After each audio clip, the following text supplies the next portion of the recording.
ਸਤਿ ਸ਼੍ਰੀ ਅਕਾਲ। ਤੁਸੀਂ ਜੁੜੇ ਹੋਏ ਹੋ ਪੰਜਾਬੀ ਰੇਡੀਓ ਯੂਐਸਏ ਦੇ ਨਾਲ ਤੇ ਮੈਂ ਹਾਂ ਪ੍ਰਵੀਨ ਸ਼ਰਮਾ ਲੈ ਕੇ ਹਾਜ਼ਰ ਹਾਂ ਪ੍ਰੋਗਰਾਮ ਖਬਰ ਤੇ ਨਜ਼ਰ।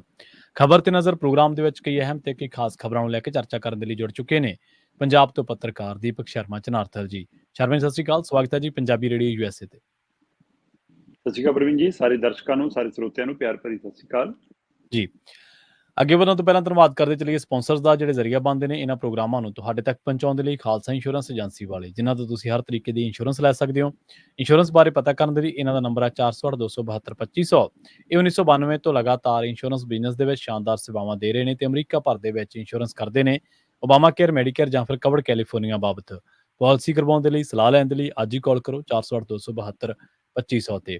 ਟਰਕੀਅਨ ਇਮੀਗ੍ਰੇਸ਼ਨ ਲਾ ਫਰਮ ਵਾਲੀ ਜੇ ਟਰਕੀਆਨਾ ਟੋਨੀ ਟਰਕੀਆਨਾ ਦੇ ਨਾਲ ਤੁਸੀਂ ਯੂਐਸ ਇਮੀਗ੍ਰੇਸ਼ਨ ਬਾਬਤ ਕੋਈ ਵੀ ਸਲਾਹ ਕਰਨੀ ਹੈ, ਕੋਈ ਵੀ ਸਵਾਲ ਪੁੱਛਣਾ, ਤੇ ਇਹਨਾਂ ਦਾ ਨੰਬਰ ਹੈ 415-909-0503।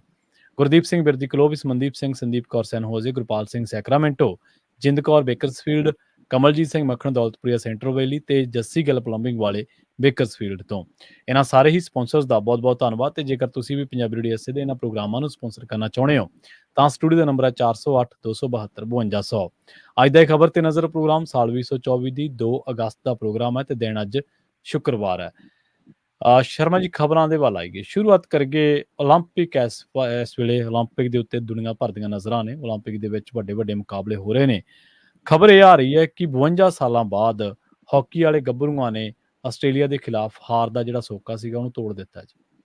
ਬਿਲਕੁਲ ਜੀ, ਖੁਸ਼ੀ ਵਾਲੀ ਖਬਰ ਹੈ ਤੇ ਮਾਣ ਵਾਲੀ ਗੱਲ ਹੈ ਕਿ ਭਾਰਤੀ ਹਾਕੀ ਟੀਮ ਨੇ, ਜਿਹਦੇ ਵਿੱਚ ਬਹੁ ਗਿਣਤੀ ਪੰਜਾਬੀ ਖੇਡ ਰਹੇ ਨੇ, ਹਾਂਜੀ ਬਿਲਕੁਲ, ਪੰਜਾਬ ਦੇ ਪੁੱਤ ਖੇਡ ਰਹੇ ਨੇ, ਹੂੰ ਸੋ ਹੂੰ ਉਹਨਾਂ ਨੇ ਇਤਿਹਾਸ ਦੁਹਰਾਇਆ, ਇੱਕ ਵੱਡਾ ਨਵਾਂ ਇਤਿਹਾਸ ਸਿਰਜਿਆ। ਹੂੰ ਹੂੰ ਮਤਲਬ 52 ਸਾਲ ਲੱਗੇ ਸਾਨੂੰ ਮੁੜ ਕੇ ਆਸਟ੍ਰੇਲੀਆ ਨੂੰ ਹਰਾਉਣ ਨੂੰ ਓਲੰਪਿਕ ਜੀ, ਦੇ ਵਿੱਚ। ਅੱਧੀ ਸਦੀ ਤੋਂ ਬਾਅਦ। ਓਲੰਪਿਕ ਦੇ ਵਿੱਚ 1972 ਦੇ ਵਿੱਚ ਭਾਰਤੀ ਹਾਕੀ ਟੀਮ ਨੇ ਹੂੰ ਹੂੰ, 3 ਗੋਲ ਕੀਤੇ ਸੀ, 3-1 ਨਾਲ ਹਰਾਇਆ ਸੀਗਾ। ਜੀ। ਤੇ ਅੱਜ ਵੀ 3 ਗੋਲ ਕੀਤੇ ਨੇ, ਪਰ ਆਸਟ੍ਰੇਲੀਆ 2 ਗੋਲ ਕਰ ਗਿਆ। ਇਸ ਵਾਰ 3-2 ਨਾਲ ਪਰ ਜਿੱਤ ਹੋਈ ਹੈ ਉਸੇ ਤਰ੍ਹਾਂ। ਮੈਨੂੰ ਅੱਜ ਵੀ ਯਾਦ ਹੈ ਕਿ ਮੈਂ ਉਹ ਰਿਕਾਰਡ ਦੇਖ ਰਿਹਾ ਸੀਗਾ ਜਦੋਂ ਅੱਜ ਤੋਂ 52 ਸਾਲ ਪਹਿਲਾਂ, ਕਿਉਂਕਿ ਆਪਾਂ ਤਾਂ ਜੰਮੇ ਵੀ ਨਹੀਂ ਸੀ ਜਦ 1972 ਦਾ ਜਦੋਂ ਇਹ ਮੈਚ ਹੈ। ਸੋ ਉਸ ਸਮੇਂ ਦੇ ਹਵਾਲੇ ਜਦੋਂ ਮੈਂ ਦੇਖ ਰਿਹਾ ਸੀਗਾ ਰਿਕਾਰਡ, ਤਾਂ ਉਹਦੇ ਵਿੱਚ ਆ ਰਿਹਾ ਸੀਗਾ ਕਿ 30 ਅਗਸਤ 1972 ਨੂੰ ਇਹ ਮੈਚ ਹੋਇਆ ਸੀ। ਤੇ ਉਸ ਦਿਨ ਗੁਰਦਾਸਪੁਰੀਆ ਜਿਹੜਾ ਮੁੰਡਾ ਹੈ ਨਾ, ਮੁਖਬੈਨ ਸਿੰਘ, ਉਹਨੇ ਇਕੱਲੇ ਨਹੀਂ 3 ਗੋਲ ਕੀਤੇ ਜੀ। ਵਾਹ। ਸੋ ਉਸ ਦਿਨ ਵੀ ਜਿਤਾਉਣ ਚ ਪੰਜਾਬ ਦਾ ਖਿਡਾਰੀ ਹੈ ਨਾ, ਸੋ ਮੁਖਬੈਨ ਸਿੰਘ ਇਕੱਲੇ ਨਹੀਂ 3 ਗੋਲ ਕਰਤੇ ਤੇ ਆਸਟ੍ਰੇਲੀਆ ਦੇ ਸਾਹਮਣੇ ਇੱਕੋ ਕਰ ਸਕਿਆ। 3-1 ਨਾਲ ਭਾਰਤ ਜਿੱਤਿਆ ਸੀ 1972 ਚ, 30 ਅਗਸਤ 1972 ਨੂੰ। ਤੇ ਹੁਣ 52 ਸਾਲਾਂ ਬਾਅਦ 2 ਅਗਸਤ ਨੂੰ ਜਦੋਂ ਮੈਚ ਹੁੰਦਾ ਹੈ ਤਾਂ ਉਸ ਦਿਨ ਵੀ ਮਤਲਬ ਕਿ ਪੰਜਾਬ ਦਾ ਅੰਬਰਸਰੀਆ ਮੁੰਡਾ ਹਰਮਨਪ੍ਰੀਤ ਸਿੰਘ ਦੋ ਗੋਲ ਕਰਦਾ ਹੈ। ਭਾਰਤੀ ਹਾਕੀ ਟੀਮ ਦਾ ਕਪਤਾਨ ਵੀ ਹਰਮਨਪ੍ਰੀਤ ਹੈ ਨਾ, 2 ਗੋਲ ਉਹ ਕਰਦਾ, 1 ਗੋਲ ਅਭਿਸ਼ੇਕ ਮੁੰਡਾ ਕਰਦਾ ਸਾਡਾ। ਠੀਕ ਹੈ। ਇਸ ਤਰ੍ਹਾਂ 3 ਗੋਲ ਭਾਰਤੀ ਨੌਜਵਾਨਾਂ ਨੇ ਕੀਤੇ। ਤੇ ਸਭ ਤੋਂ ਵੱਧ ਇਸ ਵਾਰ ਭਾਰਤੀ ਹਾਕੀ ਟੀਮ ਦੇ ਵਿੱਚ ਸਾਡੇ ਗੋਲਕੀਪਰ ਦੀ ਬਹੁਤ ਚਰਚਾ ਹੋ ਰਹੀ ਹੈ। ਸੋ ਉਹ ਵੀ ਤੇ ਸਾਡੀ ਡਿਫੈਂਸ ਟੀਮ ਵੀ, ਮਤਲਬ ਜਿਹੜੇ ਉਹ ਯੋਧੇ ਨੇ, ਉਹ ਬੜਾ ਕਮਾਲ ਦਾ ਕੰਮ ਕਰ ਰਹੇ ਨੇ। ਸੋ ਇਸ ਲਈ ਸਮੁੱਚੀ ਹਾਕੀ ਟੀਮ ਨੂੰ ਵਧਾਈ ਵੀ ਹੈ। ਤੇ ਜਦੋਂ ਤੁਸੀਂ ਅਜਿਹਾ ਇਤਿਹਾਸ ਸਿਰਜਦੇ ਹੋ, ਅਜਿਹਾ ਰਿਕਾਰਡ ਕਰਦੇ ਹੋ, ਇੱਕ ਮਤਲਬ ਕਿ ਜਿੱਤਦੀ ਆ ਰਹੀ ਟੀਮ ਨੂੰ ਲਗਾਤਾਰ, ਜਿਹੜੀ ਖਾਸ ਕਰ ਓਲੰਪਿਕ ਤੁਹਾਨੂੰ ਲਗਾਤਾਰ ਹਰਾਉਂਦੀ ਆ ਰਹੀ ਹੋਵੇ, ਉਹਦੇ ਪਰ ਜਿੱਤ ਹਾਸਲ ਕਰਦੇ ਹੋ ਤਾਂ ਮੌਰ ਲੁੱਚਾ ਹੋ ਜਾਂਦਾ ਹੈ। ਬਿਲਕੁਲ। ਸੋ ਇਹਦੇ ਨਾਲ ਮਤਲਬ ਕਿ ਜਾਨ ਪੈਂਦੀ ਹੈ ਖਿਡਾਰੀਆਂ ਚ, ਬਸ ਓਵਰ ਕੌਨਫੀਡੈਂਸ ਨਾ ਹੋਵੇ ਬਸ। ਸੋ ਪਰ ਇਹ ਇੱਕ ਸੁਖਾਵੀਂ ਖਬਰ ਹੈ ਔਰ ਸਮੁੱਚੇ ਭਾਰਤ ਵਾਸੀਆਂ ਨੂੰ ਇਹਦੇ ਲਈ ਵਧਾਈ ਹੈ ਜੀ। ਬਿਲਕੁਲ। ਤੇ ਸਾਨੂੰ ਤਾਂ ਖਾਸ ਕਰਕੇ ਮਾਣ ਆ ਕਿਉਂਕਿ ਸਾਡੇ ਮੁੰਡੇ ਉਸ ਟੀਮ ਦੇ ਵਿੱਚ ਬਿਲਕੁਲ 9 ਤੋਂ ਵੱਧ ਖੇਡਦੇ ਆ ਔਰ ਪੰਜਾਬੀਆਂ ਦੇ ਮੋਢਿਆਂ ਤੇ ਹਮੇਸ਼ਾ ਹਾਕੀ ਦਾ ਦਾਰੋਮਦਾਰ ਰਿਹਾ। ਹਾਕੀ ਨੂੰ ਬਚਾ ਕੇ ਵੀ ਪੰਜਾਬ ਨਹੀਂ ਰੱਖਿਆ ਹੋਇਆ ਜੀ, ਪੰਜਾਬ ਨਹੀਂ ਰੱਖਿਆ ਹੋਇਆ। ਬਿਲਕੁਲ ਸਹੀ ਹੈ ਜੀ। ਨਹੀਂ, ਇੱਕ ਮੁੱਖ ਮੰਤਰੀ ਨੇ, ਉਹਨਾਂ ਦਾ ਵੀ ਮੈਂ ਵਿਸ਼ੇਸ਼ ਤੌਰ ਤੇ ਜ਼ਿਕਰ ਕਰਦਾ ਹੁਣ, ਉੜੀਸਾ ਦੇ ਨੇ ਸ਼ਾਇਦ, ਪਟਨਾਇਕ ਸਾਹਿਬ। ਉਹ ਹਾਕੀ ਦੇ ਲਈ ਵਿਸ਼ੇਸ਼ ਤੌਰ ਤੇ ਉਪਰਾਲੇ ਕਰਦੇ ਰਹਿੰਦੇ, ਇੱਥੋਂ ਤੱਕ ਕਿ ਸਪਾਂਸਰ ਵੀ ਕਰਦੀ ਆ ਉਹ ਉੱਥੋਂ ਦੀ। ਨਹੀਂ, ਹਰਿਆਣਾ ਤੋਂ ਮੁੰਡੇ ਚੰਗੇ ਨਿਕਲਦੇ ਨੇ, ਉਹ ਤਾਂ ਚਲੋ ਸਾਡਾ ਹੀ ਸਾਰਾ ਕੁਝ। ਬਿਲਕੁਲ ਜੀ। ਅਗਲੀ ਖਬਰ ਦੇ ਵੱਲ ਵਧੀਏ ਤੇ ਰੁਖ ਕਰੀਏ ਸਿਆਸਤ ਦੇ ਵਿੱਚ ਇਸ ਵੇਲੇ ਕੀ ਕੁਛ ਚੱਲ ਰਿਹਾ। ਆਪਾਂ ਲਗਾਤਾਰ ਅਕਾਲੀ ਦਲ ਦੇ ਸੰਕਟ ਤੋਂ ਆਪਾਂ ਸਰੋਤਿਆਂ ਨੂੰ ਜਿਹੜਾ ਉਹ ਵਾਕਿਫ ਕਰਾ ਰਹੇ ਹਾਂ ਕਿ ਕਿੱਥੇ ਪਹੁੰਚੀਆਂ, ਕੀ ਚੀਜ਼ਾਂ ਵਾਪਰ ਰਹੀਆਂ ਨੇ। ਔਰ ਇਹਦੇ ਵਿੱਚ ਕੋਈ ਦੋ ਰਾਏ ਨਹੀਂ ਕਿ ਆਪਾਂ ਪਹਿਲੇ ਦਿਨ ਤੋਂ ਹੀ, ਜਦੋਂ ਤੋਂ ਅਕਾਲੀ ਦਲ ਨੇ ਇਹ ਸਿਧਾਂਤ ਬਦਲਿਆ ਜਾਂ ਕੁਛ ਵੀ ਮੁਹਾਂਦਰਾ ਬਦਲਿਆ ਆਪਣਾ, ਤਾਂ ਆਪਾਂ ਕਹੇ ਸੀਗੇ ਕਿ ਖੇਤਰੀ ਪਾਰਟੀ ਹੋਣੀ ਬਹੁਤ ਜ਼ਰੂਰੀ ਹੈ, ਅਕਾਲੀ ਦਲ ਦਾ ਹੋਣਾ ਬਹੁਤ ਜ਼ਰੂਰੀ ਹੈ, ਬਸ਼ਰਤੇ ਉਹ ਪੰਥ ਨੂੰ ਤੇ ਪੰਜਾਬ ਨੂੰ ਪਰਨਾਇਆ ਅਕਾਲੀ ਦਲ ਹੋਵੇ। ਆ ਬੜੀ ਜ਼ੋਰ ਦੇ ਕੇ ਗੱਲ ਕਹਿਣੇ ਆ। ਸੁਖਬੀਰ ਦਾ ਜਿਹੜਾ ਅਕਾਲੀ ਦਲ ਆ, ਕਿਉਂਕਿ ਇਸ ਵੇਲੇ ਦੋ ਅਕਾਲੀ ਦਲ ਲੋਕਾਂ ਦੇ ਵਿੱਚ ਵਿਚਰ ਰਹੇ ਨੇ, ਇੱਕ ਬਾਗੀ ਧੜਾ ਤੇ ਇੱਕ ਸੁਖਬੀਰ ਵਾਲਾ ਧੜਾ। ਉਹ ਕਹਿਣਾ ਕਿ ਸਾਡੇ ਖਿਲਾਫ ਇੱਕ ਮਿਸ਼ਨ ਚੱਲ ਰਿਹਾ ਹੈ ਇੱਕ ਮਿਸ਼ਨ ਚੱਲ ਰਿਹਾ ਹੈ ਔਰ ਇਸ ਮਿਸ਼ਨ ਦੇ ਵਿੱਚ ਉਹ ਕਹਿ ਰਹੇ ਨੇ ਕਿ ਇਹ ਮਿਸ਼ਨ ਕੋਈ ਹੋਰ ਨਹੀਂਗਾ, ਮਿਸ਼ਨ ਨਾਗਪੁਰ ਹੈ। ਮੇਰੇ ਖਿਆਲ ਦੇ ਨਾਲ ਅੱਜ ਤੱਕ ਦਾ ਸਭ ਤੋਂ ਵੱਡਾ ਬਿਆਨ ਜੇ ਕਿਸੇ ਅਕਾਲੀ ਦਲ ਵੱਲੋਂ ਆਇਆ ਤਾਂ। ਹਾਂ ਬਿਲਕੁਲ, ਤੁਸੀਂ ਕਹਿ ਸਕਦੇ ਹੋ ਕਿ ਕਾਫੀ ਤਿੱਖਾ ਬਿਆਨ ਔਰ ਸਿੱਧਾ ਬਿਆਨ ਹੈ ਹੁਣ ਇਹ। ਮਤਲਬ ਜਿਹੜਾ ਅਕਾਲੀ ਦਲ ਆ ਚੰਦ ਮਹੀਨੇ ਪਹਿਲਾਂ ਚੋਣਾਂ ਤੱਕ ਭਾਜਪਾ ਦੀ ਘਨੇੜੀ ਚੜ੍ਹਨ ਨੂੰ ਤਿਆਰ ਸੀ, ਜਿਹੜੇ ਆਪ ਭਾਜਪਾ ਨੂੰ ਆਪਣੇ ਘਨੇੜੀ ਚੜਾ ਕੇ ਪੰਜਾਬ ਲਿਆਏ ਸੀ, ਅੱਜ ਉਹਨਾਂ ਨੇ ਇਹ ਕਹਿ ਕੇ ਮਤਲਬ ਭਾਜਪਾ ਤੋਂ ਅਗਲਾ ਵਾਰ ਹੈ, ਉਹਨੂੰ ਸਿੱਧਾ ਸੰਘ ਦੇ ਉੱਤੇ ਅਟੈਕ ਹੈ ਜੀ ਜੀ ਬਿਲਕੁਲ। ਇਸ ਲਈ ਇਹਦਾ ਮਤਲਬ ਹੁਣ ਅਕਾਲੀ ਦਲ ਉਸ ਸਥਿਤੀ 'ਚ ਆ ਗਿਆ ਕਿ ਹੁਣ ਕੱਟਿਆਂ ਕੁਛ ਨਹੀਂ ਬਣਨਾ ਇਹਨਾਂ ਨਾਲ, ਹੁਣ ਸਾਨੂੰ ਨਾਲ ਨਹੀਂ ਰਲਾਉਣਾ ਇਹਨਾਂ ਨੇ, ਕਿਉਂਕਿ ਅਕਾਲੀ ਦਲ ਦੀ ਬਹੁਤ ਕੋਸ਼ਿਸ਼ ਹੋਈ ਆ ਕਿ ਸਾਨੂੰ ਨਾਲ ਤੋਰ ਲਓ। ਉਹ ਕੇਂਦਰ ਦੇ ਵਿੱਚ ਅਜੇ ਵੀ ਭਾਈਵਾਲੀ ਭਾਲਦਾ ਸੀ ਅਕਾਲੀ ਦਲ ਵਿੱਚ, ਕੋਈ ਦੋ ਰਾਏ ਨਹੀਂ। ਪਰ ਇਹ ਸਥਿਤੀ ਵੀ ਤਾਂ ਹੀ ਆਈ ਹੈ ਕਿ ਤੁਸੀਂ ਕੁਰਸੀਆਂ ਦੇ ਮਗਰ ਉਹਨਾਂ ਦੇ ਮਗਰ ਲੱਗੇ ਤੇ ਅਕਾਲੀ ਦਲ ਦਾ ਔਰ ਪੰਜਾਬ ਦਾ ਤੁਸੀਂ ਕੁਝ ਦੇਖਿਆ ਹੀ ਨਹੀਂਗਾ। ਹਾਂ, ਜਿੱਥੋਂ ਤੱਕ ਇਹ ਸਵਾਲ ਹੈ, ਆਪਾਂ ਪ੍ਰਵੀਨ ਜੀ ਜਦੋਂ ਇਹ ਕਲੇਸ਼ ਸ਼ੁਰੂ ਹੋਇਆ ਸੀਗਾ, ਹਾਂਜੀ, ਜਦੋਂ ਅਕਾਲੀ ਦੇ ਅੰਦਰ ਸੁਗਾਹਟ ਸ਼ੁਰੂ ਹੋਈ ਸੀ, ਆਪਾਂ ਉਸ ਦਿਨ ਵੀ ਮੈਨੂੰ ਯਾਦ ਹੈ, ਆਪਾਂ ਦਰਸ਼ਕਾਂ ਨੂੰ ਵੀ ਚੇਤੇ ਹੋਏਗਾ ਕਿ ਆਪਾਂ ਇਸ ਸਿਰਲੇਖ ਨਾਲ ਖਬਰ ਚਰਚਾ ਕੀਤੀ ਸੀ ਕਿ ਅਕਾਲੀ ਦਲ ਕੋਲੋਂ ਚੋਣ ਨਿਸ਼ਾਨ ਤੱਕੜੀ ਖੁੱਦ ਸਕਦਾ ਹੈ। ਹਾਂਜੀ, ਬਾਦਲ ਕੋਲੋਂ ਚੋਣ ਨਿਸ਼ਾਨ ਤੱਕੜੀ ਖੁੱਦ ਸਕਦਾ। ਹੁਣ ਅੱਜ ਉਹਦੇ ਲੀਡਰ ਬੋਲ ਰਹੇ ਨੇ ਜੀ, ਬਲਵਿੰਦਰ ਸਿੰਘ ਭੁੰਦੜ, ਮਹੇਸ਼ਿੰਦਰ ਗਰੇਵਾਲ ਕਹਿੰਦੇ ਕਿ ਸਾਡੇ ਖਿਲਾਫ ਮਿਸ਼ਨ ਨਾਗਪੁਰ ਚੱਲ ਰਿਹਾ, ਠੀਕ ਹੈ, ਤੇ ਮਿਸ਼ਨ ਨਾਗਪੁਰ ਤਹਿਤ ਸਾਤੋਂ ਚੋਣ ਨਿਸ਼ਾਨ ਤੱਕੜੀ ਵੀ ਤੇ ਸਾਤੋਂ ਦਫ਼ਤਰ ਵੀ ਖੋਲਿਆ ਜਾਊਗਾ ਕਿਸੇ ਵੀ ਸਮੇਂ। ਉਹ ਅੱਛਾ ਪ੍ਰਵੀਨ ਜੀ, ਵੈਸੇ ਦੇਖੋ ਦੋ ਪਹਿਲੂ ਨੇ। ਬਲਵਿੰਦਰ ਭੁੰਦੜ ਹੋਰੀ ਹੁਣ ਸਪੋਕਸਮੈਨ ਬਣੇ ਹੋਏ ਨੇ ਸੁਖਬੀਰ ਸਿੰਘ ਬਾਦਲ ਦੇ,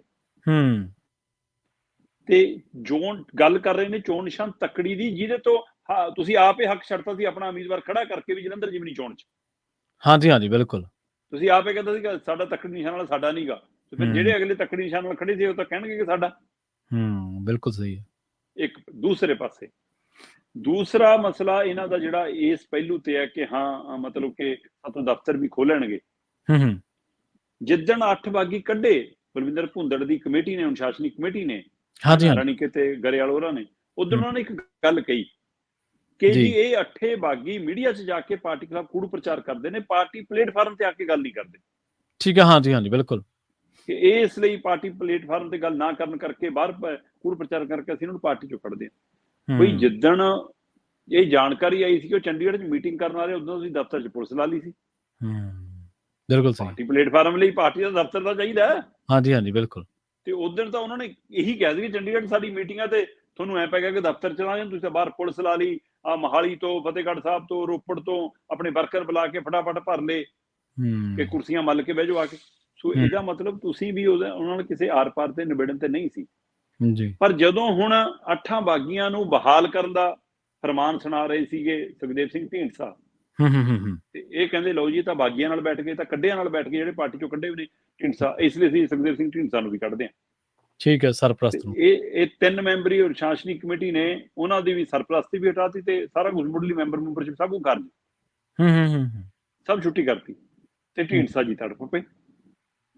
ਢੀਂਡਸਾ ਜੀ ਕਹਿੰਦੇ ਵੀ ਮੈਂ ਤਾਂ ਉਹ 8 ਬਹਾਲ ਕਰਤੇ, ਤੁਸੀਂ ਮੈਨੂੰ ਕਿਵੇਂ ਕੱਢ ਲਓਗੇ? ਅਨੁਸ਼ਾਸਨੀ ਕਮੇਟੀ ਕੋਲ ਕਿਹੜਾ ਅਧਿਕਾਰ ਹੈ? ਉਹ ਕਹਿੰਦੇ ਵਰਕਿੰਗ ਕਮੇਟੀ ਕਰੇ ਫੈਸਲਾ, ਪ੍ਰਧਾਨ ਕਰੇ ਫੈਸਲਾ, ਅਨੁਸ਼ਾਸਨੀ ਕਮੇਟੀ ਤਾਂ ਸਲਾਹ ਦੇ ਸਕਦੀ ਹੈ।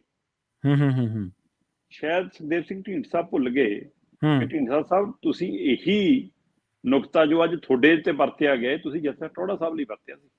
ਉਹ ਅੱਛਾ।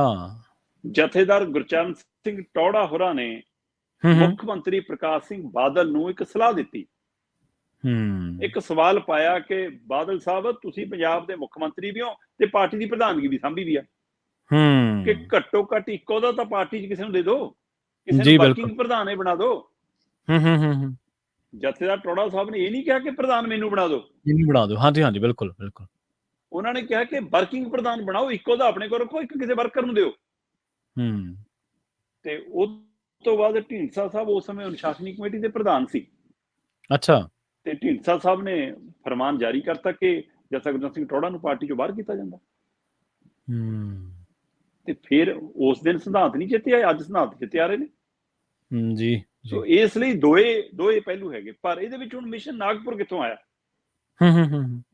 ਮਿਸ਼ਨ ਨਾਗਪੁਰ ਇੱਥੋਂ ਆਇਆ, ਭੁੰਦੜ ਵੀ ਤੇ ਗਰੇਵਾਲ, ਮਹੇਸ਼ਿੰਦਰ ਗਰੇਵਾਲ ਵੀ ਕਹਿੰਦੇ ਵੀ ਲੋਕ ਸਭਾ ਚੋਣਾਂ ਦੇ ਦੌਰਾਨ ਜਦੋਂ ਸਾਡਾ ਗੱਠਜੋੜ ਨਹੀਂ ਹੋਇਆ, ਉਸ ਤੋਂ ਬਾਅਦ ਮਿਸ਼ਨ ਨਾਗਪੁਰ ਜਿਹੜਾ ਪੜਦੇ ਉਹਲੇ ਚੱਲ ਰਿਹਾ ਸੀ, ਉਹ ਸਾਹਮਣੇ ਆ ਕੇ ਚੱਲਣ ਲੱਗ ਪਿਆ ਕਿ ਆ ਸਾਰੇ ਬਾਗੀ ਧਿਰਾਂ ਮਿਸ਼ਨ ਨਾਗਪੁਰ ਦੀਆਂ ਚੱਕੀਆਂ ਹੋਈਆਂ ਨੇ।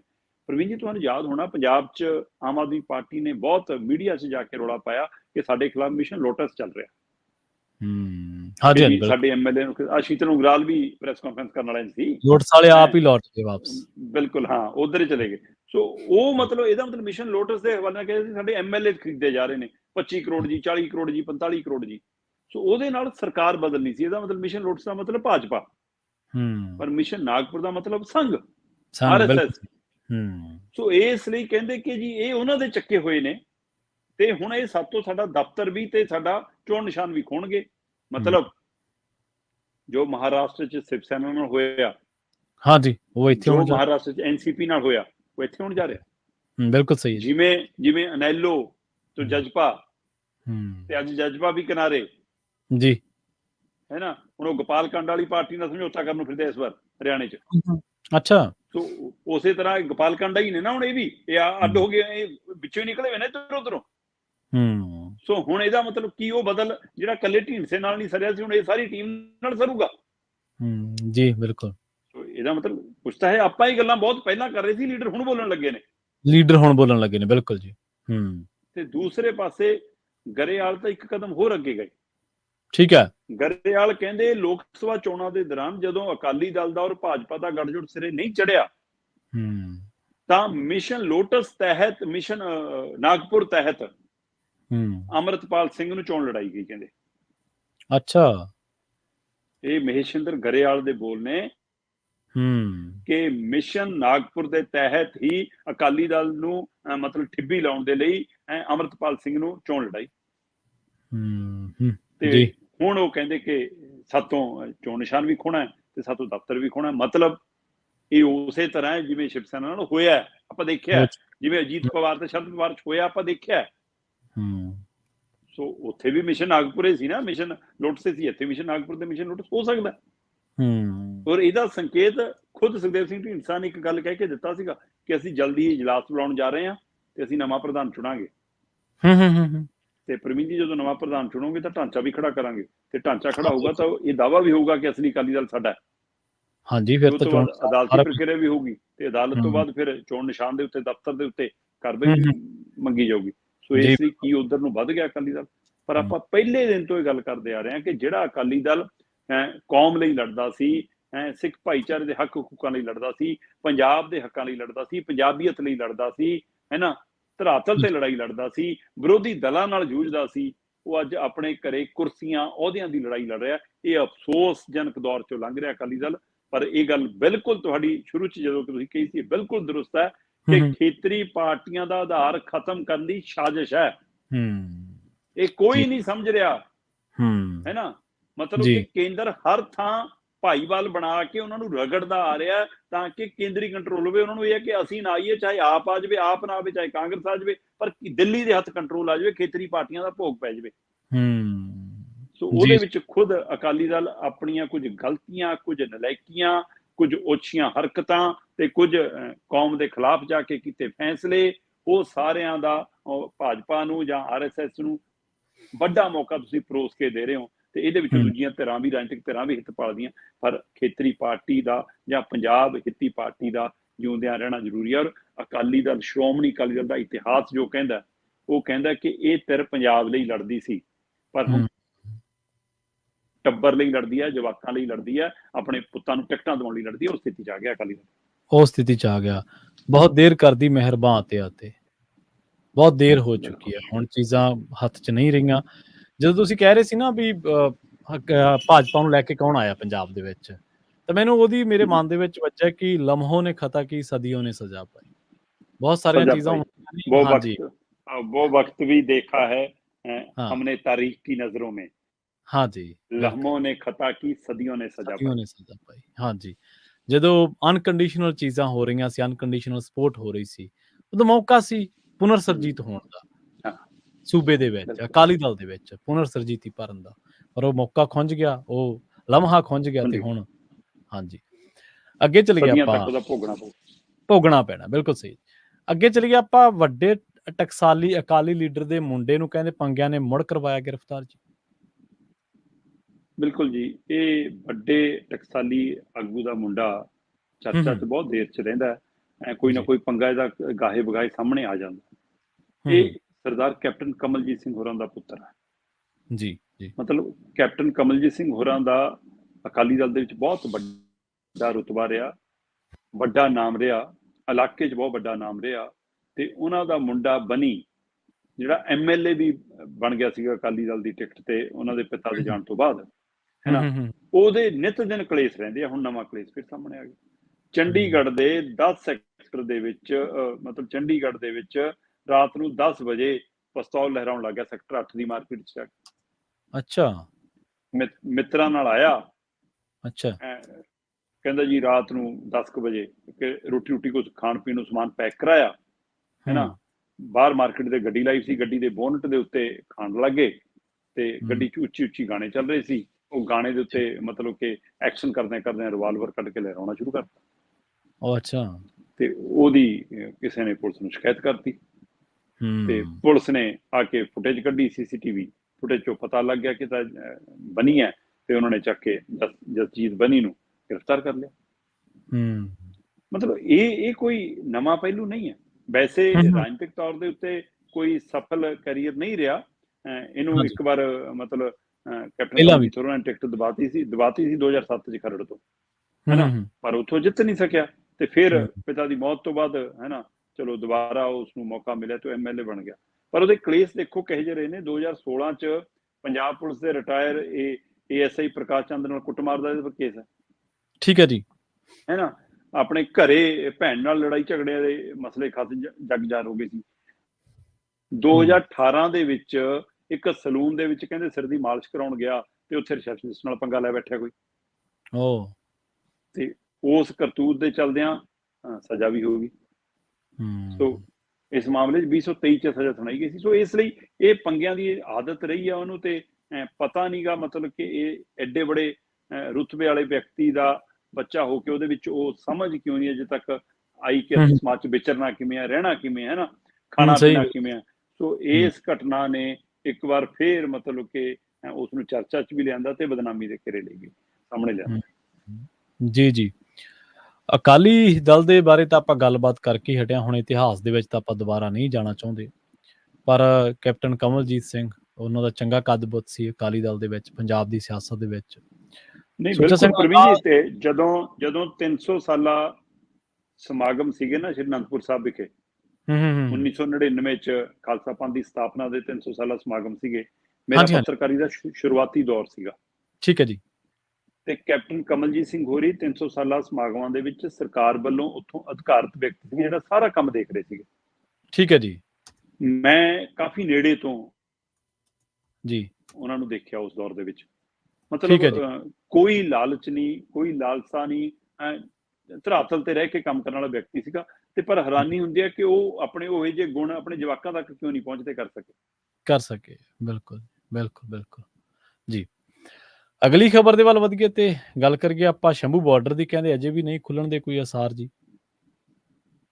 ਹਾਂ ਬਿਲਕੁਲ, ਆਪਾਂ ਪਿਛਲੇ ਦਿਨ ਹੀ ਗੱਲ ਕਰਕੇ ਹਟੇ ਹਾਂ ਪ੍ਰਵੀਨ ਜੀ ਕਿ ਵੈਸੇ ਪੰਜਾਬ ਹਰਿਆਣਾ ਹਾਈ ਕੋਰਟ ਨੇ ਹੁਕਮ ਸੁਣਾਤਾ ਸੀਗਾ ਕਿ ਹਫ਼ਤੇ 'ਚ ਖੋਲੋ, ਪਰ ਹਰਿਆਣਾ ਸਰਕਾਰ ਨੇ ਖੋਲਣ ਦੀ ਬਜਾਏ ਉਸ ਨੂੰ ਸੁਪਰੀਮ ਕੋਰਟ 'ਚ ਚੁਣੌਤੀ ਦੇਤੀ, ਜਦੋਂ ਕਿ ਸੁਪਰੀਮ ਕੋਰਟ ਪਹਿਲਾਂ ਹੀ ਝਾੜਾ ਮਾਰ ਚੁੱਕਿਆ ਸੀਗਾ ਸਰਕਾਰਾਂ ਨੂੰ ਕਿ ਵੀ ਤੁਸੀਂ ਰਾਹ ਕਿਉਂ ਰੋਕਦੇ ਹੋ। ਪਰ ਜਦੋਂ ਪਟੀਸ਼ਨ ਆ ਜਾਂਦੀ ਹੈ ਫਿਰ ਉਹਦੇ ਪਰ ਸੁਣਵਾਈ ਤੱਥਾਂ ਦੇ ਆਧਾਰ ਤੇ ਹੁੰਦੀ ਹੈ। ਸੋ ਜਦੋਂ ਉਸ ਆਧਾਰ ਤੇ ਸੁਪਰੀਮ ਕੋਰਟ 'ਚ ਸੁਣਵਾਈ ਆਈ ਤਾਂ ਪਿਛਲੀ ਵਾਰ ਸੁਪਰੀਮ ਕੋਰਟ ਨੇ ਕਿਹਾ ਪੰਜਾਬ ਹਰਿਆਣਾ ਨੂੰ ਕਿ ਭਾਈ ਤੁਸੀਂ ਕੋਈ ਸਾਂਝੇ ਬੰਦੇ ਤਾਂ ਲਿਆਓ, ਗੱਲੇ ਕਰ ਲਓ ਕਿਸਾਨਾਂ ਨਾਲ, ਤੁਸੀਂ ਉਹਨਾਂ ਦੀ ਗੱਲ ਤਾਂ ਸੁਣੋ। ਤੁਸੀਂ ਸਾਂਝੇ ਬੰਦਿਆਂ ਦੇ ਨਾਮ ਮੰਗੇ ਜੀ। ਸੋ ਇਸ ਲਈ ਉਸ ਵਾਰ ਨਾਮ ਮੰਗਣ ਤੋਂ ਬਾਅਦ ਉਹਨਾਂ ਨੇ ਇਹ ਵੀ ਕਿਹਾ ਵੀ ਇਸ ਯੋਜਨਾ ਦੇ ਮੈਨੂੰ ਜਵਾਬ ਦਿਓ ਕਿ ਜੇਕਰ ਬੈਰੀਕੇਡ ਹਟਾਉਣੇ ਪੈਣ ਤਾਂ ਉਹਦੇ ਲਈ ਕੀ ਯੋਜਨਾ ਤੁਹਾਡੇ ਕੋਲ। ਇਸ ਲਈ ਸੁਣਵਾਈ ਅੱਗੇ ਪੈ ਗਈ ਸੀ। ਸੁਣਵਾਈ ਅੱਜ 2 ਅਗਸਤ ਤੱਕ ਤੇ ਲਈ ਟਾਲ ਦਿੱਤੀ ਗਈ ਸੀ ਤੇ ਕਹਿ ਦਿੱਤਾ ਗਿਆ ਸੀ ਕਿ ਸਥਿਤੀ ਜਿਉਂ ਦੀ ਤਿਉਂ ਰੱਖੋ। ਅੱਜ ਜਦੋਂ 2 ਅਗਸਤ ਨੂੰ ਦੁਬਾਰਾ ਸੁਣਵਾਈ ਹੋਈ ਤਾਂ ਨਾ ਹਰਿਆਣੇ ਨੇ ਅਜੇ ਨਾਂ ਦਿੱਤੇ, ਨਾ ਪੰਜਾਬ ਨੇ ਅਜੇ ਨਾਂ ਦਿੱਤੇ।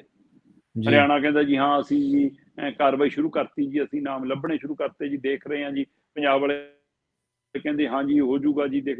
ਮਤਲਬ ਕੋਈ ਤਸੱਲੀ ਬਖਸ਼ ਜਵਾਬ ਹੀ ਨਹੀਂ ਸੀ ਕਿਸੇ ਨੂੰ। ਜਵਾਬ ਨਹੀਂ ਹੈਗਾ, ਇਸ ਬਿਲਕੁਲ। ਤੇ ਮਾਨਯੋਗ ਅਦਾਲਤ ਨੇ ਝਾੜਾਂ ਵੀ ਮਾਰੀਆਂ ਕਿ ਇਸ ਨੂੰ ਗੰਭੀਰਤਾ ਨਾਲ ਲਓ। ਠੀਕ ਹੈ, ਤੁਸੀਂ ਕਹਿੰਦੇ ਹੋ ਕਿ ਟਰੈਕਟਰ ਲਿਆਏ ਜੀ, ਉਹਨਾਂ ਨੇ JCB ਮਸ਼ੀਨਾਂ ਬਣਾ ਲਈਆਂ ਜੀ, ਜਾਂ ਟੈਂਕ ਬਣਾ ਲਏ ਜੀ, ਉਹਨਾਂ ਨਾਲ ਗੱਲ ਕਰੋ। ਕਹਿੰਦੇ ਉਹਨਾਂ ਨੂੰ ਕਹੋ ਕਿ ਭਾਈ ਆਹ ਚੀਜ਼ਾਂ ਲੈ ਕੇ ਨਹੀਂ ਜਾਣਾ ਜੇ ਦਿੱਲੀ ਜਾਣਾ। ਤੁਸੀਂ ਗੱਲ ਕੀਤੀ ਹੈ ਕਹਿੰਦੇ। ਸੋ ਇਸ ਲਈ ਉਹ ਕਹਿੰਦੇ ਕਿ ਅਗਲੀ ਵਾਰ 12 ਅਗਸਤ ਤੱਕ ਲਈ ਸੁਣਵਾਈ ਆਪਾਂ ਅੱਗੇ ਪਾ ਰਹੇ ਹਾਂ। 12 ਅਗਸਤ ਤੱਕ ਨਾਮ ਲੈ ਕੇ ਆਇਓ ਦੋਵੇਂ ਧਿਰਾਂ, ਜੇ ਨਹੀਂ ਹੈਗੇ ਫਿਰ ਨਾਮ ਅਸੀਂ ਦੇ ਦਾਂਗੇ। ਹੈ ਪਰ ਉਹ ਕਹਿੰਦੇ ਕਿ ਬਚਾਅ ਰੱਖਿਓ ਕਿ ਇਹਦੇ ਵਿੱਚ ਕੋਈ ਲੀਡਰ ਨਾ ਪਾਇਓ, ਕੋਈ ਵਕੂਲ ਨਾ ਪਾਇਓ। ਉਹ ਅੱਛਾ, ਸਮਾਜਿਕ ਬੰਦੇ ਪਾਓ, ਸੋਸ਼ਲ ਬੰਦੇ ਪਾਓ, ਹੈ ਨਾ, ਧਰਾਤਲ ਤੇ ਕੰਮ ਕਰਨ ਵਾਲੇ ਬੰਦੇ ਪਾਓ। ਕਹਿੰਦੇ ਇਹੋ ਜਿਹੇ ਬੰਦੇ ਲੱਭੋ, ਹੈਗੇ ਆ। ਸੋ ਕਹਿੰਦੇ ਕਿ ਜਿਹੜੇ ਕਿਸਾਨਾਂ ਦੇ ਮਸਲੇ ਵੀ ਸਮਝਦੇ ਹੋਣ ਤੇ ਸਰਕਾਰ ਵਾਲੇ ਪਾਸਿਓਂ ਕੀ ਕੁਝ ਹੋ ਸਕਦਾ ਇਹਦਾ ਵੀ ਨੁਕਤਾ ਜਾਣਦੇ ਹੋਣ। ਤੇ ਕਹਿੰਦੇ ਉਹ ਯੋਜਨਾ ਵੀ ਲੈ ਕੇ ਆਇਓ ਕਿ ਜਿਹਦੇ ਤਹਿਤ ਜੇ ਬੈਰੀਕੇਡ ਹਟਾਉਣੇ ਆ ਤਾਂ ਕਿਹੜੀ ਯੋਜਨਾ ਤਹਿਤ ਹਟਾਉਂਗੇ, ਕੀ ਕਰ ਸਕਦੇ ਹੋ ਉਹਦੇ ਲਈ। ਸੋ ਇਸ ਲਈ ਅੱਜ ਵੀ ਇੱਕ ਤਰ੍ਹਾਂ ਨਾਲ ਕਲਾਸ ਹੀ ਲੱਗੀ ਹੈ ਪੰਜਾਬ ਹਰਿਆਣਾ ਦੀ, ਤੇ 12 ਅਗਸਤ ਤੱਕ ਇਸ ਮਸਲੇ ਤੇ ਸੁਣਵਾਈ ਹੈ। ਤੇ 12 ਅਗਸਤ ਤੱਕ ਲਈ ਕਹਿ ਦਿੱਤਾ ਗਿਆ ਕਿ ਬਾਰਡਰ ਤੇ ਜਿਵੇਂ ਸਥਿਤੀ ਹੈਗੀ ਸ਼ੰਭੂ ਬਾਰਡਰ ਤੇ ਉਵੇਂ ਹੀ ਰੱਖੋ, ਪਰ ਦੋਏ ਪਾਸਿਓਂ ਕਿਸੇ ਤਰ੍ਹਾਂ ਦੀ ਕੋਈ ਹਰਕਤ ਨਹੀਂ ਹੋਣੀ ਚਾਹੀਦੀ। ਇਹ ਵੀ ਕਿਹਾ ਮਾਨਯੋਗ ਅਦਾਲਤ ਨੇ। ਜੀ ਬਿਲਕੁਲ। ਤੇ ਜਾਂਦਿਆਂ ਦੀ ਗੱਲ ਕਰੀਏ ਆਪਾਂ ਇੱਕ ਵਪਾਰੀ ਦੇ ਮੁੰਡੇ ਦੀ, ਕਹਿੰਦੇ ਮਾਪੇ ਸਾਵਧਾਨ ਹੋ ਜਾਣ, ਧਾਗਾ ਵਪਾਰੀ ਦਾ ਮੁੰਡਾ ਸੱਟੇ ਦੇ ਵਿੱਚ 22 ਕਰੋੜ ਰੁਪਇਆ ਹਾਰ ਗਿਆ ਜੀ। ਪ੍ਰਮੀ ਜੀ, ਬੱਚਿਆਂ ਦੀਆਂ ਖਬਰਾਂ ਬਹੁਤ ਆ ਜਾਂਦੀਆਂ ਨੇ ਕਈ ਵਾਰ ਕਿ ਆਨਲਾਈਨ ਗੇਮ ਖੇਡਦੇ ਹੋਏ ਬੱਚੇ ਨੇ ਮਾਂ ਤੋਂ OTP ਲੈ ਲਿਆ, ਪਿਓ ਦੇ ਖਾਤੇ ਚੋਂ ਪੈਸੇ ਉਡਾਤੇ, ਕਿਸੇ ਦੋਸਤ ਰਿਸ਼ਤੇਦਾਰ ਤੋਂ ਫੜ ਕੇ ਖੇਡ ਗਿਆ। ਆਹ ਕੁਛ ਉਹ ਘਟਨਾ ਬਹੁਤ ਵਾਪਰ ਰਹੀਆਂ। ਪਰ ਇਹ ਆਪਣੇ ਆਪ 'ਚ ਹੈਰਾਨੀਜਨਕ ਹੈ ਕਿ ਇੱਕ ਉਹ ਬੱਚਾ ਜਿਹੜਾ ਕਾਰੋਬਾਰ ਚਲਾ ਰਿਹਾ ਆਪਣੇ ਪਿਓ ਦਾ ਹੁਣ ਸਾਰਾ, ਮਤਲਬ ਨਿਆਣਾ ਨਹੀਂ, ਅੱਗੇ ਉਹਦਾ ਵੀ ਨਿਆਣਾ ਹੋਇਆ ਵਾ। ਹਾਂਜੀ ਬਿਲਕੁਲ। ਆਪਣੇ ਮਾਂ ਪਿਓ ਦਾ ਇਕਲੌਤਾ ਪੁੱਤ ਹੈ ਇਹ, ਤੇ ਅੱਗੇ ਉਹਦੇ ਵੀ ਇੱਕੋ ਇੱਕ ਮੁੰਡਾ, ਤੇ ਪਿਓ ਨੇ ਆਪਣਾ ਸਾਰਾ ਕਾਰੋਬਾਰ ਇਹਦੇ ਸਪੁਰਦ ਕਰਦਾ ਕਿ ਲੈ ਵੀ ਮੁੰਡਾ ਕੰਮ ਸਾਂਭਣ ਲੱਗ ਗਿਆ, ਆਪਾਂ ਤਾਂ ਹੁਣ ਰਿਟਾਇਰਡ ਲਾਈਫ ਜੀਏ। ਪਾਣੀਪਤ ਦਾ ਇੱਕ ਧਾਗਾ ਕਾਰੋਬਾਰੀ ਦਾ ਮੁੰਡਾ ਸੱਟੇ 'ਚ ਮੈਚ ਖੇਡਦਾ 22 ਕਰੋੜ ਰੁਪਈਆ ਹਾਰ ਗਿਆ, ਤੇ ਉਹਨੇ ਆਪਣਾ ਸਾਰਾ ਸੇਵਿੰਗ ਵੀ ਵੇਚਤਾ, ਘਰਦਿਆਂ ਦੇ ਪੈਸੇ ਕੱਢ ਕੇ ਵੀ ਇੱਧਰ ਉੱਧਰ ਲਾਤੇ, ਫੈਕਟਰੀ ਤੱਕ ਵਿਕ ਗਈ। ਅੱਛਾ, ਪਿਓ ਨੂੰ ਪਤਾ ਨਹੀਂ ਲੱਗਣ ਦਿੱਤਾ ਜੀ। ਤੇ ਜਦੋਂ ਉਹ ਕਹਿੰਦੇ ਵੀ ਅਜੇ ਵੀ 22 ਕਰੋੜ ਲੈ ਕੇ ਵੀ ਸੱਟੇਬਾਜ਼ਾਂ ਦਾ ਢਿੱਡ ਨਹੀਂ ਭਰਿਆ, ਤੇ ਉਹ ਘਰੇ ਆਉਣ ਲੱਗ ਪਏ। ਮੁੰਡਾ ਦੱਸੇ ਨਾ, ਕਹਿੰਦਾ ਕੁਛ ਨਹੀਂ ਬਾਪੂ, ਕਾਰੋਬਾਰ ਨਾਲ ਸੰਬੰਧਿਤ ਕੰਮ ਹੈ। ਤੇ ਫਿਰ 1-2 ਵਾਰ ਘਰੇ ਬਾਹਰ ਆ ਕੇ ਲੜ ਗਏ ਤੇ ਕੁੱਟ ਗਏ ਉਹਨੂੰ। ਅੱਛਾ। ਉਹ ਤੋਂ ਬਾਅਦ ਘਰਦਿਆਂ ਨੂੰ ਸ਼ੱਕ ਹੋ ਗਿਆ ਤੇ ਘਰੇ 2 ਦਿਨ ਤੋਂ ਜ਼ਿਆਦਾ ਤਣਾਅ ਰਹਿਣ ਲੱਗਿਆ। ਮੁੰਡਾ ਫੋਨ ਇੰਨੇ ਵੱਜਣ ਲੱਗ ਗਏ ਮੁੰਡੇ ਦੇ, ਤੇ ਮਾਂ ਪਿਓ ਪੁੱਛਣ ਲੱਗੇ ਪੈਸਿਆਂ ਦਾ ਹਿਸਾਬ ਕਿਤਾਬ, ਤੇ ਆਖਰ ਉਹ ਸੁਸਾਈਡ ਨੋਟ ਲਿਖ ਕੇ ਘਰੋਂ ਨਿਕਲ ਗਿਆ। ਅੱਛਾ। ਜਿਸ 'ਚ ਉਹਨੇ ਸਾਰੀ ਕਹਾਣੀ ਲਿਖਤੀ। ਤੇ ਜਦੋਂ ਕਹਾਣੀ ਮਾਪਿਆਂ ਨੂੰ ਪਤਾ ਲੱਗੀ ਤੇ ਉਹਦਾ ਪਿਓ ਕਹਿੰਦਾ ਵੀ ਜੇ ਹੁਣ ਤੂੰ ਜਿਉਂਦਾ ਹੈ ਤਾਂ ਵੀ ਅਸੀਂ ਮਰਿਆ ਵਰ ਗਿਆ, ਜੇ ਮਰ ਗਿਆ ਤਾਂ ਵੀ ਅਸੀਂ ਮਰਿਆ ਵਰ ਗਿਆ, ਹੁਣ ਤਾਂ ਸਮਝ ਨਹੀਂ ਆਉਂਦੀ ਕਿੱਧਰ ਨੂੰ ਜਾਈਏ। ਪਰ ਇਹ ਸਭ ਦੇ ਦਰਮਿਆਨ ਉਹ ਮੁੰਡਾ ਪਰਤਿਆ ਆਇਆ। ਠੀਕ ਹੈ, ਚਲੋ ਬਚਾਓ। ਜਦੋਂ ਪਰਤਿਆ ਤਾਂ ਸ਼ਹਿਰ ਦੇ, ਉਹ ਤੋਂ ਪਹਿਲਾਂ ਤਾਂ ਹੁਣ ਕਾਰੋਬਾਰੀਆਂ 'ਚ ਤਾਂ ਰੌਲਾ ਪੈ ਜਾਂਦਾ ਨਾ ਉਸ ਭਾਈਚਾਰੇ 'ਚ ਕਿ ਵੀ ਲੈ ਵੀ ਉਹਦਾ ਮੁੰਡਾ ਸੁਸਾਈਡ ਨੋਟ ਰੱਖ ਕੇ ਚਲਾ ਗਿਆ, ਹੋ ਗਿਆ ਵਾਹ ਹੋ ਗਿਆ ਨਾ। ਜਦੋਂ ਪਰਤਿਆ ਤਾਂ ਪਾਣੀਪਤ ਦੇ ਵੱਡੀ ਗਿਣਤੀ 'ਚ ਕਾਰੋਬਾਰੀ ਉਹਨੂੰ ਨਾਲ ਲੈ ਕੇ ਥਾਣੇ ਗਏ ਕਿ ਆ ਜਾ, ਆਪਾਂ ਥਾਣੇ ਚੱਲਦੇ ਹਾਂ ਹੁਣ। ਜਦੋਂ ਥਾਣੇ ਪਹੁੰਚੇ ਉਹਨਾਂ ਨੇ ਆਪਣੀ ਕਹਾਣੀ ਸੁਣਾਈ, ਤਾਂ ਉੱਥੇ ਇੱਕ ਤੋਂ ਬਾਅਦ ਇੱਕ ਕਾਰੋਬਾਰੀ ਆਉਂਦੇ ਗਏ। ਲਿਸਟ ਕਾਰੋਬਾਰੀਆਂ ਦੀ ਉਹ ਲੰਬੀ ਬਣ ਗਈ ਕਿ ਇਹ ਤਾਂ ਚੇਨ ਦੇ ਵਿੱਚ ਲੁੱਟਖੋ ਹੋ ਰਹੀ ਹੈ ਭਾਈ। ਅੱਛਾ। ਹੋਰ ਕਿੰਨੇ ਹੀ ਕਾਰੋਬਾਰੀ ਇਸ ਮਸਲੇ 'ਚ ਫਸ ਗਏ, ਉਹਨਾਂ ਦੇ ਬੱਚੇ ਫਸੇ ਹੋਏ ਨੇ। ਕਈ ਸ਼ਰਮੋ ਸ਼ਰਮੀ ਦੱਸ ਨਹੀਂ ਰਹੇ ਸੀ, ਕਈ ਡੁੱਬ ਚੁੱਕੇ ਨੇ, ਕਈ ਡੁੱਬਣ ਦੇ ਕਿਨਾਰੇ ਨੇ, ਕਈਆਂ ਨੇ ਆਪਣੇ ਨਿਆਣੇ ਹਟਾ ਲਏ, ਬਚਾ ਲਏ।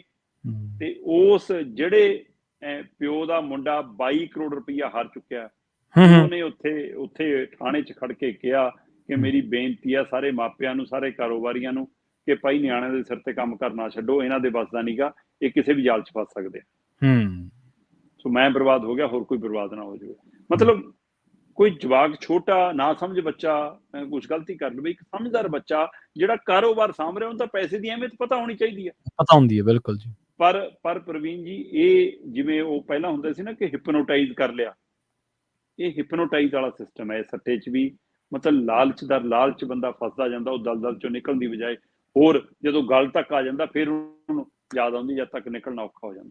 ਸੋ ਨਿਕਲਣਾ ਬਹੁਤ ਔਖਾ ਹੈ, ਪਰ ਇਹ ਪਰਮਾਤਮਾ ਹੈ ਕਿ ਉਸਦੀ ਜਾਨ ਬਚ ਗਈ ਹੈ। ਤੇ ਹੁਣ ਉਹਦੇ ਨਾਲ ਜਦੋਂ ਭਾਈਚਾਰਾ ਖੜ ਗਿਆ ਤਾਂ ਉਹ 'ਚ ਥੋੜੀ ਜਿਹੀ ਹਿੰਮਤ ਆ ਜਾਏਗੀ, ਤੇ ਉਹ ਦੂਸਰੀ ਧਿਰ ਨੂੰ ਵੀ ਕੰਨ ਹੋ ਜਾਣਗੇ, ਤੇ ਪੁਲਿਸ ਪ੍ਰਸ਼ਾਸਨ ਨੂੰ ਹਰਕਤ 'ਚ ਆਇਆ। ਹੁਣ ਇਹ ਵੀ ਲੱਭਣ ਦੀ ਕੋਸ਼ਿਸ਼ ਕੀਤੀ ਜਾ ਰਹੀ ਹੈ ਕਿ ਕਿੰਨਿਆਂ ਨੂੰ ਠੱਗ ਚੁੱਕੇ ਨੇ, ਕਿੰਨਿਆਂ ਨੂੰ। ਸਵੇਰ ਤੱਕ ਇਹ ਸੂਚੀ ਲੰਬੀ ਹੋ ਸਕਦੀ ਹੈ। ਜੀ ਬਿਲਕੁਲ ਜੀ। ਸ਼ਰਮਾ ਜੀ, ਇਹਨਾਂ ਖਾਸ ਖਬਰਾਂ ਤੇ ਖਾਸ ਜਾਣਕਾਰੀਆਂ ਦੇ ਲਈ ਤੁਹਾਡਾ ਬਹੁਤ ਬਹੁਤ ਧੰਨਵਾਦ ਜੀ। ਬਹੁਤ ਸ਼ੁਕਰੀਆ ਜੀ। ਪ੍ਰੋਗਰਾਮ ਖਬਰ ਤੇ ਨਜ਼ਰ ਨੂੰ ਆਪਾਂ ਇੱਥੇ ਹੀ ਸਮਾਪਤ ਕਰਾਂਗੇ। ਤੁਹਾਡਾ ਸਾਰਿਆਂ ਦਾ ਵੀ ਬਹੁਤ ਧੰਨਵਾਦ। ਸਤਿ ਸ਼੍ਰੀ ਅਕਾਲ। ਜੁੜੇ ਰਹੋ।